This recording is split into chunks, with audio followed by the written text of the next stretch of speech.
Oui, salut, bonjour. Alors, aujourd'hui, je fais une vidéo par rapport à quelque chose qui m'a beaucoup choquée sur les réseaux de YouTube. Parce que comme vous le savez, je suis souvent sur YouTube en train de faire des tas de petites recherches euh, pour mon instruction, pour avoir des informations par rapport à ce qui se passe actuellement dans le monde et tout ça. Et en fait, je suis tombée sur un truc horrible, un documentaire où il y a des gens au Zimbabwe, heu ils coupent les membres, des pieds, pour d'autres personnes. Je ne sais pas exactement pourquoi ils font ça. Ils coupent les gens, là-bas, ils coupent les blacks. Alors ça me fait vraiment penser en fait, à l'esclavage, en fait.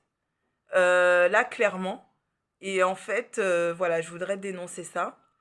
Donc je vais lancer, un petit appel par rapport à ça et je vais, demander à certaines personnes, qui sont, des êtres humains, parce que tout le monde n'est pas des êtres humains sur la terre, de vraiment récolter des fonds pour essayer de trouver des solutions pour ces gens-là, qui se retrouvent au Zimbabwe, avec tellement, tellement, tellement de pauvreté qu'ils décident de vendre leurs doigts de pied.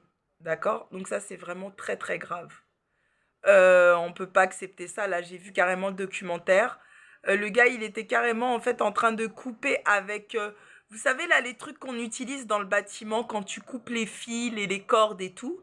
En fait, il était carrément en train de couper son frère africain, en fait, clairement. Et là, j'arrive pas à le croire, en fait. C'est juste du n'importe quoi et de l'inimaginable. Après, c'est vrai que je commence vraiment à me demander, en fait, jusqu'où ça va aller, en fait, la torture en Afrique, parce que là, ça commence vraiment à aller beaucoup trop loin. Donc, va vraiment falloir faire le nécessaire pour que les choses changent. Hier, j'ai eu enfin, j'ai appelé un pote que j'avais rencontré quand j'étais souvent dehors et tout. C'est un Camerounais. Il est avec sa femme. Enfin, sa femme, c'est une Roumaine.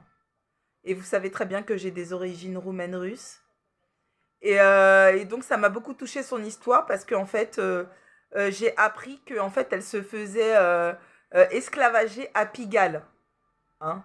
Donc, si vous passez du côté de Pigalle, n'hésitez pas à crier la parole de Dieu là-bas avec la Bible, haut et fort, pour que vraiment ça pète comme il faut et que ça anéantisse comme il faut les proxénètes et les esclavagistes là-bas qui servent vraiment à rien sur cette terre. Si Dieu pouvait les emmener sur une autre planète pour qu'on soit débarrassé, ce serait pas mal. Donc voilà. Et voilà, donc lui en fait, sa femme lui a carrément été enlevée. Il sait pas où est-ce qu'elle est. Il cherche à la retrouver et tout. Et apparemment, il y a des orientaux qui la font travailler dans la prostitution là-bas à Pigalle. Donc voilà, donc le sujet de l'histoire du Zimbabwe, là, ça m'a vraiment choqué aussi. Donc voilà, restez sur le qui-vive et restez des enfants de Dieu qui soyez là pour défendre la justice, d'accord. Et les innocents, comme d'habitude, ça n'a pas changé. On est, notre existence, elle a servi pour défendre la justice et l'innocent, pas les macros et les maquerelles. Bonne journée.